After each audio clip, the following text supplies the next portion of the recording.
Bonjour Najim, c'est pas la première fois que vous produisez au Maroc. Ce soir, vous allez jouer sur la scène de la plage au 25e édition du Festival de Benawan. Quel est votre sentiment et quel rapport entretenez-vous avec le public marocain?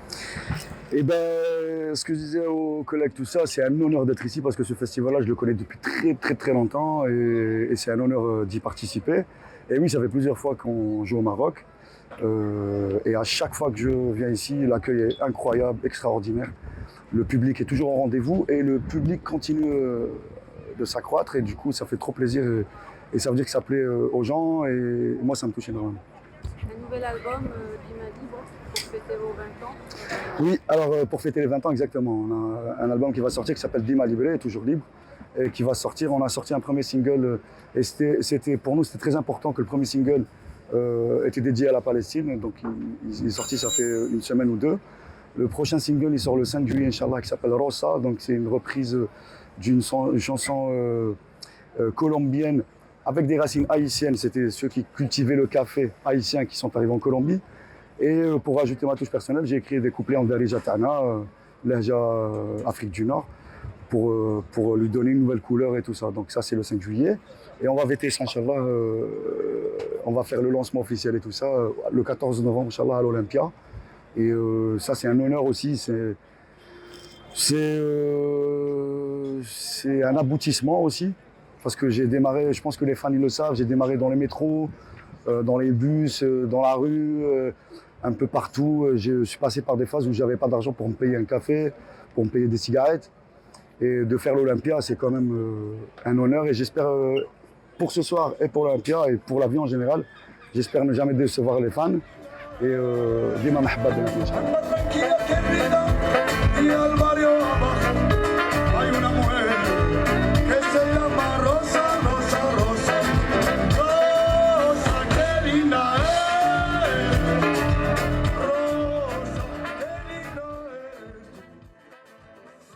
Vous avez passé 2 ans en Colombie justement. Qu'est-ce que ça a apporté à ce nouvel album? Qu'est-ce que ça a apporté de nouveau pour votre style?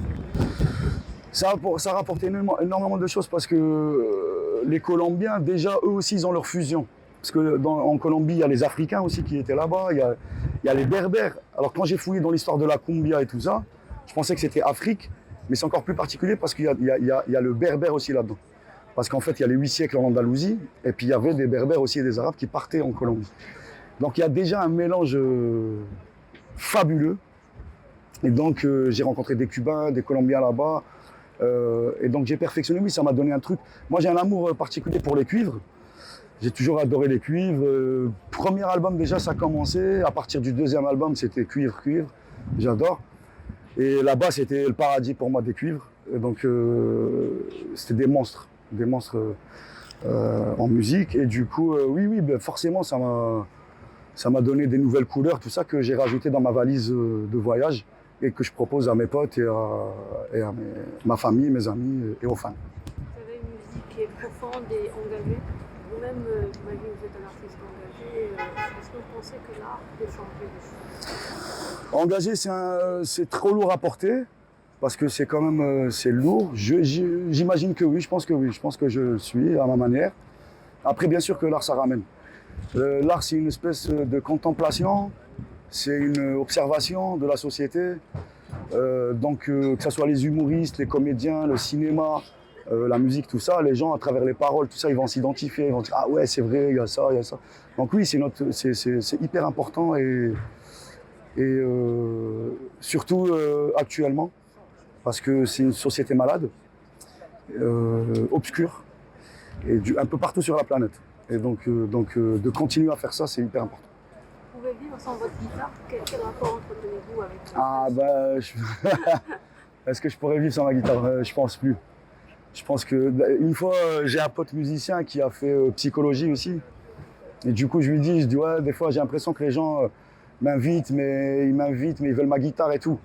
Et il m'a dit une super réponse. Il me dit, mais toi, c'est ta guitare et ta guitare, c'est toi. Elle fait partie de toi. Elle m'a sauvé ma vie, ma guitare. Quand on a commencé à faire les bêtises dans le quartier, en Algérie, tout ça, on commençait à faire les petites magouilles, les petits trucs. Quand j'ai découvert la guitare de mon père, là, moi, elle avait 3 cordes, ben, je pouvais m'isoler et quand il y avait des mauvais coups qui se passaient, ben, moi je restais et je jouais la musique. Et j'ai retrouvé un texte où c'était marqué un jour, Inch'Allah, je vais devenir un bon guitariste et je vais voyager avec ma musique. Et effectivement, c'est grâce à pas celle-là en particulier, mais la guitare, que j'ai voyagé, que j'ai rencontré tellement de gens différents à travers la planète et ça m'a nourri l'esprit, l'âme, tout. Les artistes qui vous ont donné envie de suivre cette voie, des artistes que vous admirez? Il y en a énormément. Il y en a énormément. Je vais faire une petite liste, mais là, je vois, il y a ma manager qui est là et je vois le Césaria Evora sur son t-shirt. Allah yarhamha, paix à son âme. Elle a été incroyable. Elle a réussi à faire connaître une petite île comme ça à travers la planète. Amazir Kateb, c'est un grand frère, c'est le parrain pour moi de ces musiques-là, fusion. Il nous a tellement touchés avec un langage d'Arija, avec un truc accessible, parce qu'à l'époque, on n'avait que l'arabe littéraire, qu'on ne comprenait pas nécessairement. Donc Amazir, moi je suis fan de qui aussi, de l'ONB,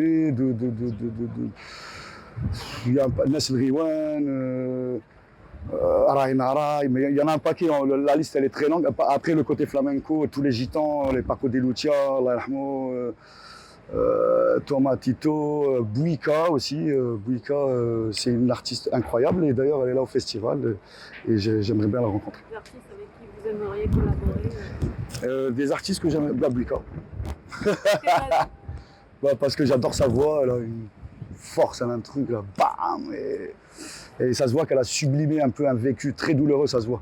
En fait, quelqu'un qui chante, c'est une hypersensibilité, c'est une douleur qu'on sublime différemment. Donc, à travers la voix d'un artiste ou un regard, on peut comprendre qui il est. Et elle a ce truc-là, et ça me touche beaucoup.